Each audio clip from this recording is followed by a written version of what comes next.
This has been a weird evolution for me. Like been a writer for a long time, been an engineer, been really obsessed with language. I like in writing stories and things. You can really use language as a tool to convey a lot about characters. You can insert words that kind of like indicate how a person's thoughts and beliefs are changing over time. And the longer I've been in the Bitcoin space, the more I've recognized this thing happens out there too. Like the average mood of Bitcoiners is very different at peaks compared to at bottoms. And the amount of time people are arguing about things or at each other's throats during price dips is pretty high.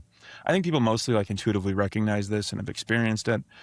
But I kind of wanted to see if I could quantify it anyway. And originally it was just like this curiosity for me. I like to write novels because I like to pursue a thread and think about something really deeply. And I wanted to analyze my own data on posts that I've done in the past and just see if there was like any interesting stuff there. Like, did I say anything stupid at different times? Was I overly optimistic or annoyed at different bottoms and things? And the answer is yes. I've said a lot of dumb shit over the years. That was a emphatic yes.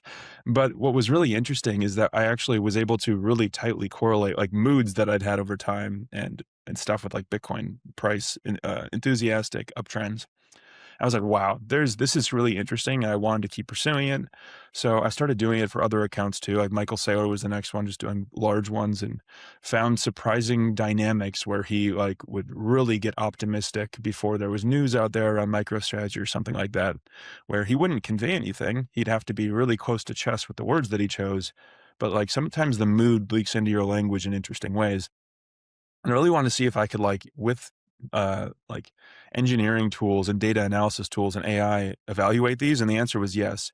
So I'm really deep into that and coming at it through a more individualized lens, which is maybe one of the more unique things about it. As you mentioned, a lot of the sentiment stuff that's out there right now is really trash because it'll be like, let's just aggregate everything that was said on Reddit or Twitter today and look at what the mood is. And that's garbage because there's all these bot accounts or people that'll say things that are inflammatory intentionally to get traction or interest.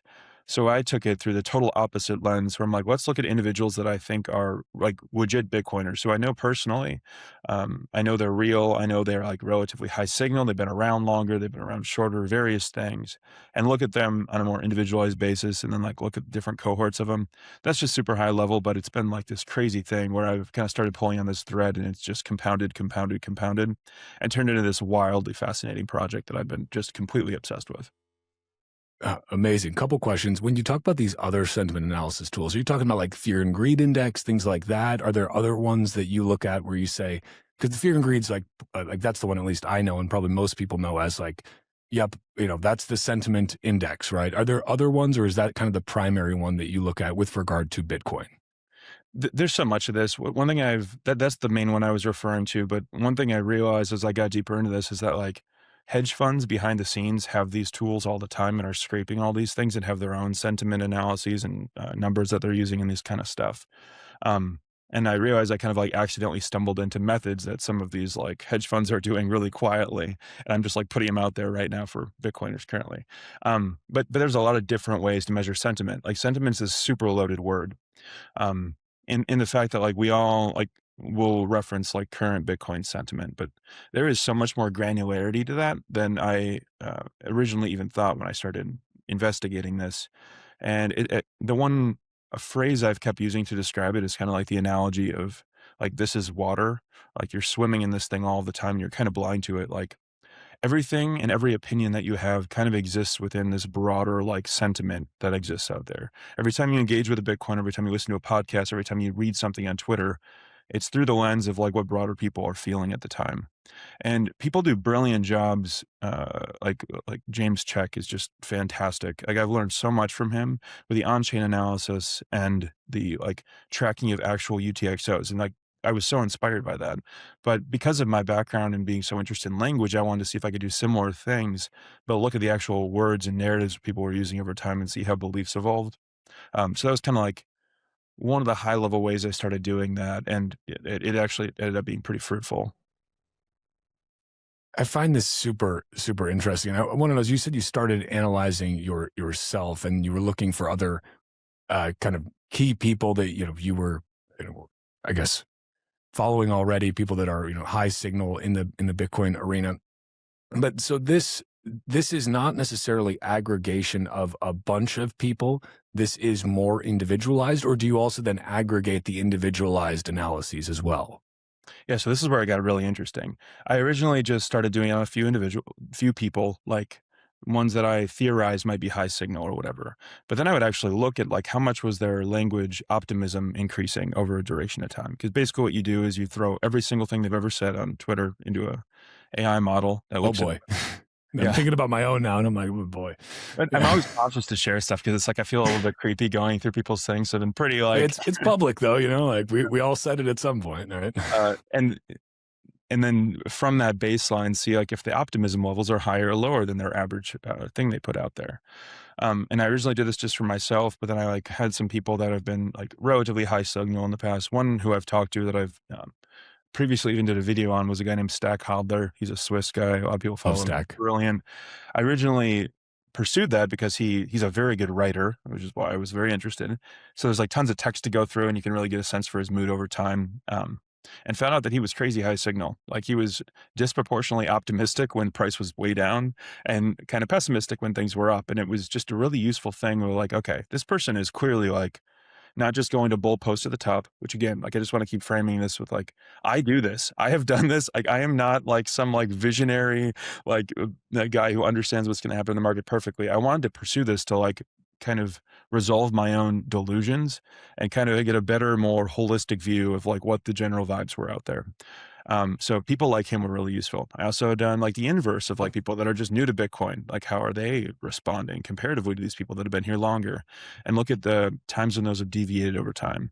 But you asked me about like the different chunks. I started with these individuals, but then I started realizing that I kind of found interesting different cohorts, and I've started to like ball them up together and look at them against other cohorts. So one of the best examples and most interesting things is I've taken like OGs or people that have been around much longer, and then compare them to these shorter term people.